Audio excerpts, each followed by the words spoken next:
Ang karagatan ay sadyang misteryoso. Maraming mga nilalang ang nakatira dito na hindi pa din lubos na nauunawaan ng mga tao.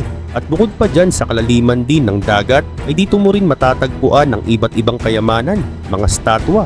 At higit sa lahat, nasa kalaliman mo din makikita ang mga sinaunang civilization. Oo, may mga sinaunang lungsod po ang nakalubog na sa dagat, mga nilipas na ng panahon. At kung iisipin nating maigi ay wala talaga permanente sa mundo, ang lahat ay may katapusan. Kung baga walang forever, kung dati makapangyarihan kang imperyo sa ibabaw, ay darating talaga ang panahon na magtatapos ka na lang talaga sa wala. Mabalik tayo. Ang mas nakakagulat pa sa mga ito, inatuklasan ng mga divers at mga scientist ang mga bagay na ito sa ilalim ng dagat. At sa video na ito, ipapakita ko sa inyo ang lahat ng mga natuklasan nila. Pero bago tayo magsimula, huwag kalimutang i-like at i-subscribe ang ating channel. Malaking tulong ito para sa aming mga content creator. Maraming salamat at ngayon simulan na natin. Canaanite Ghost Ship. Noong buwan ng Hunyo 2024, isang team ng mga scientist ang nakadiskubre ng isang napakabihirang barko mula sa mga Canaanite. Halos buo pa, nakahimlay lang ng halos 1 milya sa kailaliman ng Mediterranean Sea. Karaniwan ang alam natin sa mga barkong lumulubog ay nadudurog, natatangay ng alon o kaya naman ay nababaon sa buhangin. Pero ito, para bang inilipat lang ng buo mula sa nakaraan. Nandoon pa rin ang kahoy na katawan nito at sa loob ay daan-daang clay jars ang nakaselyo pa. Malamang puno dati ito ng alak or langis. Isipin mo na lang, 3,000 taon na ang lumipas pero nanatili pa silang sarado. Ngunit narito pa ang mas nakakagulat. Ang barkong ito ay natagpuan sa gitna ng dagat, malayo sa anumang kilalang ruta ng kalakalan. Ang mga Canaanite noon ay kilala bilang mga mangangalakal na palaging nakadikit sa coast. Hindi sila naglalayag sa malalalim at delikadong dagat. Kaya bakit naroon ito? Walang palatandaan ng bagyo, walang bakas ng labanan, at wala ring natagpuang bangkay ng crew. Tahimik lang. Parang bigla na lang itong naglaho at tumigil sa kakaibang mundo. Sabi ng mga eksperto, hindi lang nito binabago ang tingin natin sa Bronze Age trade, kundi binabaliktad nito ang buong akala natin. Ang perpektong kondisyon ng barko ay nagpapahiwatig na baka mas malayo pa talaga ang kayang abutin ng mga Canaanite kaysa sa dating paniniwala natin. Baka mas matapang silang maglayag, mas mahusay mag-navigate at mas marunong sa dagat. Sa ngayon, nakaplano na ang mas malalalim na pag-aaralan dito. Sunken Nabatean Shrine, Italy. Noong 2023, habang nagsisiyasat ang mga divers sa Tyrrhenian Sea, may natuklasan silang hindi inaasahan. Isang napakalaking stone shrine na malinaw na gawa ng mga Nabatean. Sila ang parehong mga tao na nagtayo ng sikat na Petra sa Jordan. Kilala ang mga Nabatean bilang mga mangangalakal ng buhangin. Nakadepende din sila sa mga camel at madalas silang sa lupa dumaan. Sa makatuwid ay hindi sila mga mandaragat. Kaya paano napunta rito ang kanilang templo? Daan-daang milya ang layo nito mula sa kanilang tinubuang disyerto. Sa unang tingin, inakala ng mga divers na isa lang itong typical na Romanong istruktura. Pero habang mas sinusuri nila ang disenyo, ang ukit sa mga bato, at maging ang direksyon ng altar, malinaw na ibang kultura ang nag-ugat nito. Ang arkitektura at mga inscription ay nakaturo patungong Arabia at hindi sa Rome. Maraming haka-haka ang lumitaw. Ayon sa ilang historiador, posibleng ito ay bahagi ng isang matapang na misyon ng kalakalan. Isang pagtatangkang magtayo ng espiritual at pang-ekonomiyang presensya sa malayong dagat. May iba namang naniniwala na ito ay bunga ng diaspora o pagkalat o paglipat ng isang grupo ng tao mula sa kanilang orihinal na lugar o bansa papunta sa iba't ibang panig ng mundo. Ang mga Nabatean daw ay tumakas dahil sa kaguluhan sa kanilang lupain at nagtayo ng bagong komunidad sa ibayong dagat. Mas lalo itong naging misteryoso dahil wala ni isang tala sa mga tekstong Romano tungkol dito. Gayong kilala silang masinop sa pagsusulat ng kasaysayan. Sa halip, tanging mga lokal na alamat lang ang nagsasalaysay tungkol sa isang banal na lugar na nalunod sa dagat matapos ang isang matinding lindol. Ngayon, bawat batong nahuhukay mula sa ilalim ng dagat ay nagsasalaysay ng bagong bahagi ng kwento. Ang templong ito ay hindi lang basta gumuho. Ito din ay patunay na mas malawak na talaga ang naabot ng mga Nabatean kaysa sa matagal na nating pinaniniwalaan. Sawmill Sink Time Capsule, Bahamas. Sa unang tingin parang ordinaryong blue hole lang ang sawmill sink sa isla ng Abaco, Bahamas. Pero sa ilalim ng blue na tubig na tila payapa, nakatago ang isa sa pinakakamangha-manghang time capsule ng sinaunang mundo.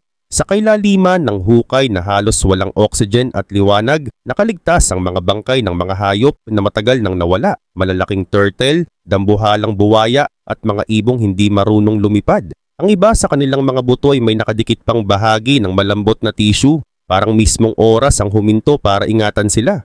Ngunit ang pinakatampok na tuklas ay nangyari noong 2004.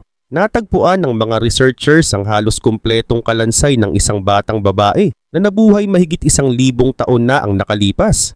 Siya ay kabilang sa pinakaunang pamayanang nanirahan sa Bahamas. Mula sa kanyang mga bangkay, natuklasan na ang kanyang pagkain ay sagana sa pagkaing dagat, palatandaan ng malalim na ugnayan ng kanilang komunidad sa coast. Kasama sa mga natagpuan ang mga kasangkapang bato at palatandaan ng aktibidad ng tao. Pero ang tanong, inilagay ba ang batang ito sa sinkhole bilang bahagi ng ritual sa libing o isa lamang siyang biktima ng aksidente? Walang makasagot ng tiyak. Sa bawat patong ng sediment na nadiskubre, lumalabas pa ang mga piraso ng nakaraan. Totoo talaga ang mga kwento ng mga hayop na naglaho at mga sinaunang tao na halos nabura na sa kasaysayan. Ayon sa mga scientists, marami pang nakatagong misteryo ang nananatili sa kailaliman ng Sawmill Sink. Maaring may iba pang nilalang na hindi pa natin nakikilala, mga artifact na babago sa pagkakaintindi natin sa kasaysayan, at baka pati iba pang remains ng mga sinaunang tao. Ang Sawmill Sink ay hindi lamang isang kuweba sa ilalim ng dagat. Isa itong natural na kabaong ng panahon na nag-ingat ng mga lihim ng nakaraan. Mga lihim na unti-unti na ngayong muling lumilitaw.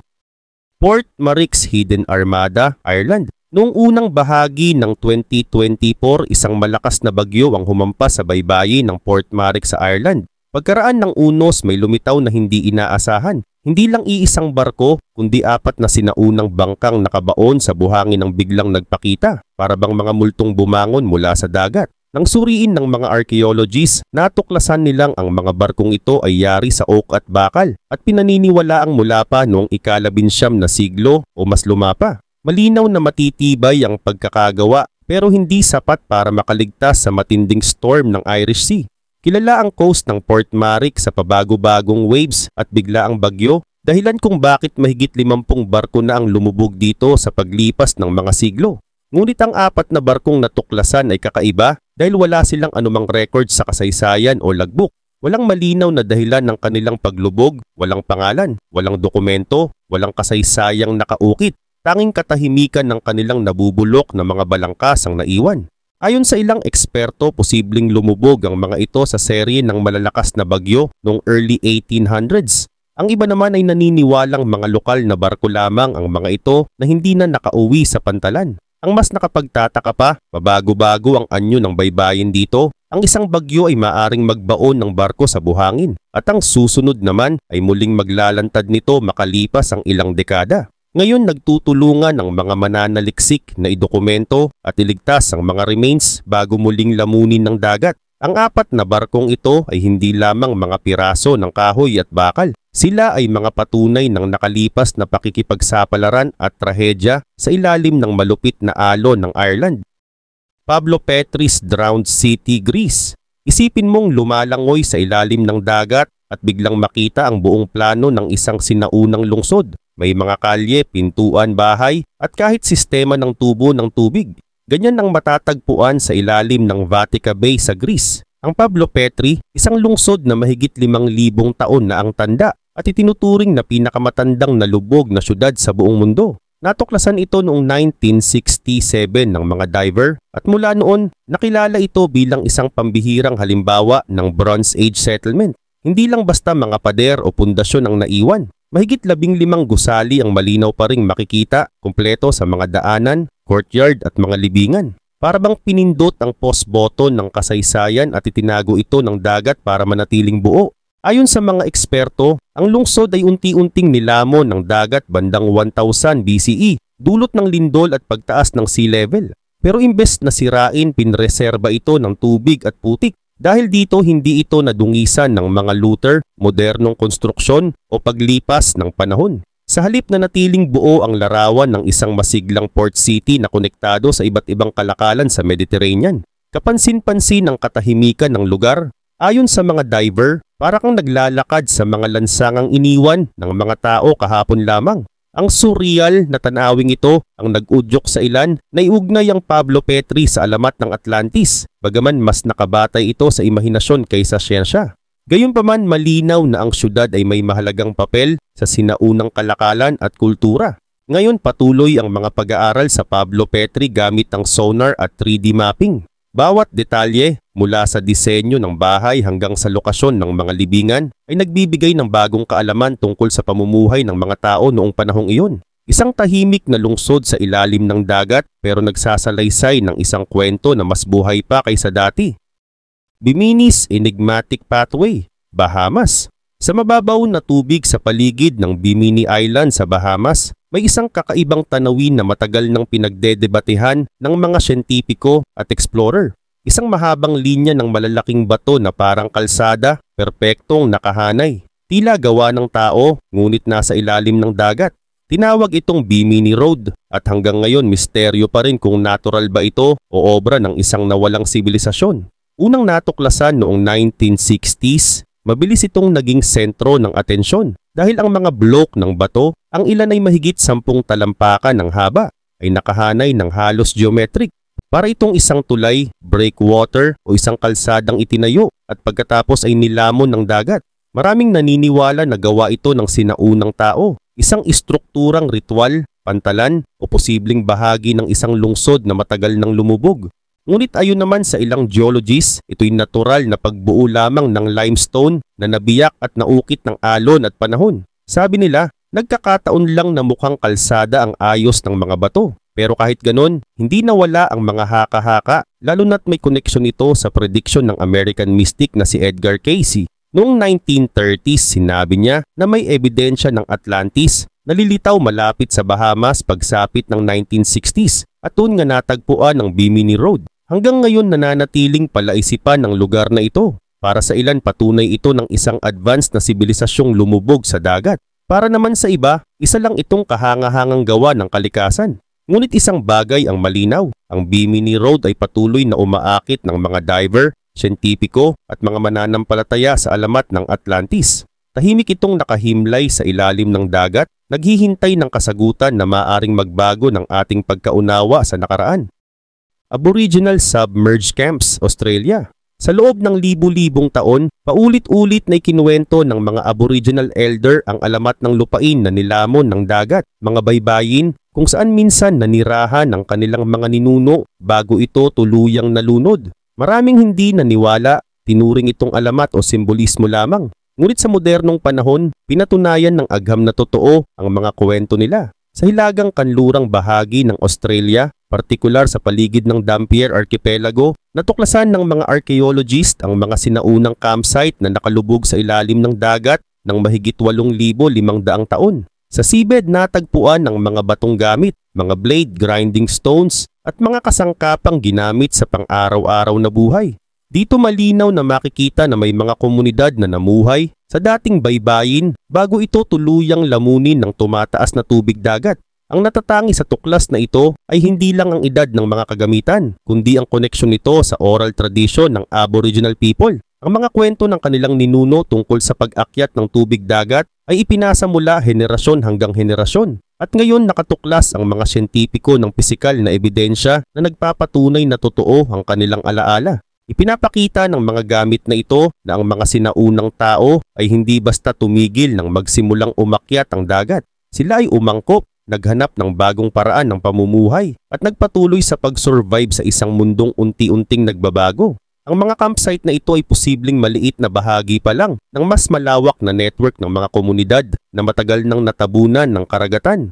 Ngayon malinaw na hindi lamang alamat ang mga kwento ng mga Aboriginal elder. Isa itong buhay na kasaysayan, patunay na ang alaala ng tao ay kayang tumawid sa libu-libong taon, kahit ang mismong lupain ay nawala na sa ilalim ng dagat. Yonagunis Underwater Monument, Japan.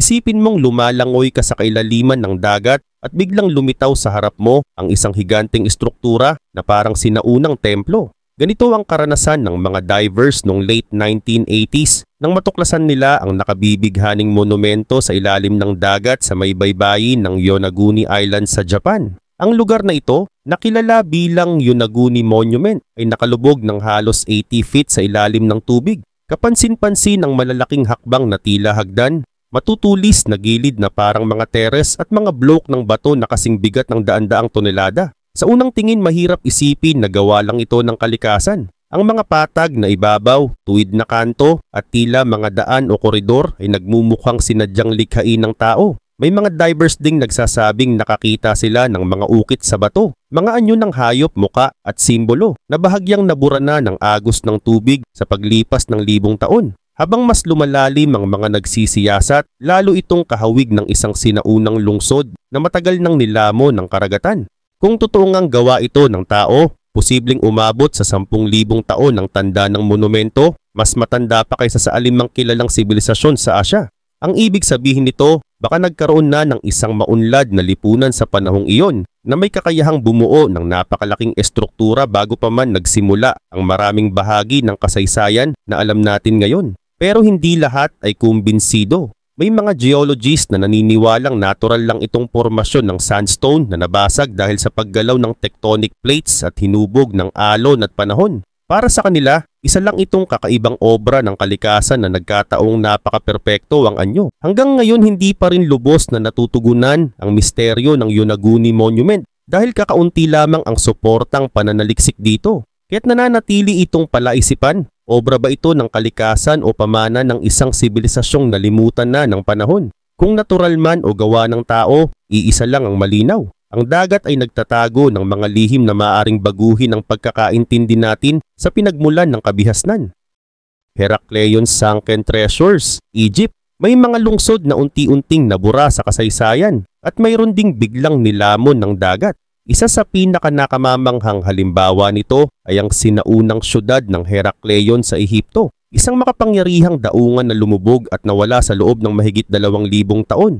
Matatagpuan ito sa ilalim ng maputik na tubig ng Abu Kirbay, kung saan unang nadiskubre noong early 2000s gamit ang sonar at diving expeditions. At nang lumitaw ang mga guho nito, para kang sumilip sa isang syudad na tila nagyayelo sa oras. Mga templo, daungan, lansangan at estatwa na nanatiling nakatago ngunit buo. Noon bago pa sumikat ang Alexandria, ang Herakleion ang sentro ng kalakalan at relihiyon sa rehiyon. Sa ilalim ng dagat ngayon ay nakatayo pa rin ang napakalaking mga estatwa ni na Osiris at iba pang Diyos ng Ehipto. Nandoon din ang mga stele na may ukit na hieroglyphs, mga gintong barya at iba pang yaman ng isang lungsod na puno ng sigla at kasaysayan. Ayon sa mga eksperto, bigla itong lumubog marahil dahil sa serye ng lindol at pagtaas ng tubig dagat noong ika-8 siglo CE. Ang nakapagtataka, matapos itong mawala, halos burado rin ito sa mga record ng kasaysayan. Paano nawala sa alaala ng mundo ang isang syudad na napakahalaga noon?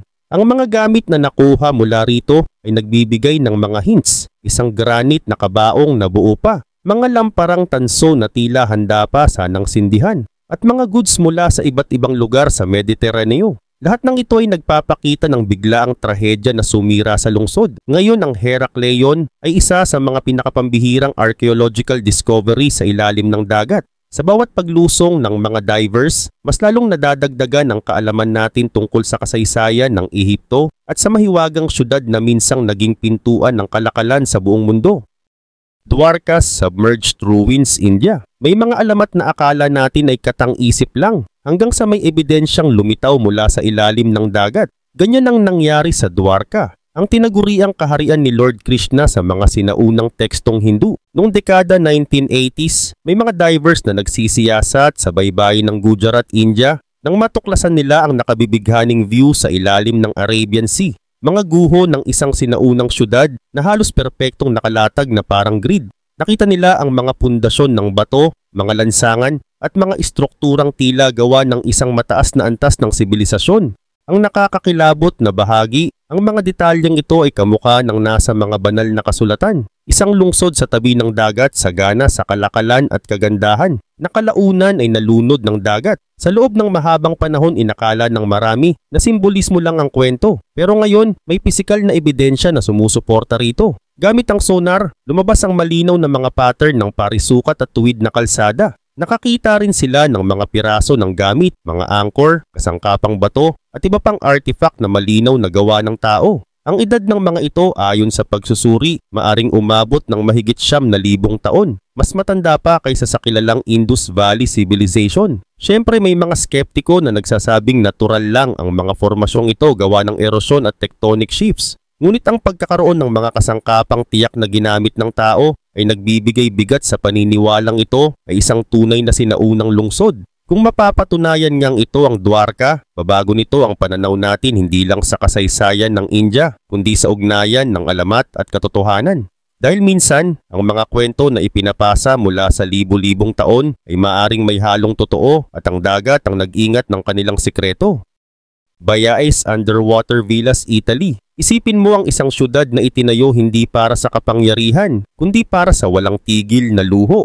Yan ang Bayae, ang tinaguriang playground ng mga emperador ng Roma. Matatagpuan sa ilalim ng kalmadong tubig ng Bay of Naples, ang Bayae ay dating tahanan ng mga marangyang villa, palasyo at pampublikong paliguan kung saan nagtatampisaw sina Nero, Caligula at Hadrian. Kung ang Roma ay simbolo ng lakas, ang Bayae naman ay simbolo ng kasaganahan at kalayawan. Dito may mga paliguan na pinapainit ng natural na volcanic springs. Ang mga pader ng villa ay nilalatagan ng magagarang mosaics at pinapalamutian ng mga estatwa. At kahit lumubog na ang syudad, nakatayo pa rin ang mga haligi, nakadikit pa rin ang mga tiles, at nananatiling buo ang mga estatwa. Parang tumigil ang oras at itinago ang lahat ng ito sa ilalim ng dagat. Ngunit ang parehong bulkan na nagbigay ng kayamanan at kaginhawahan ay siyang naging dahilan ng pagbagsak ng syudad. Unti-unting bumaba ang lupa dahil sa geological process na tinatawag na bradysism, isang mabagal na pagtaas at pagbaba ng lupa dulot ng magma sa ilalim.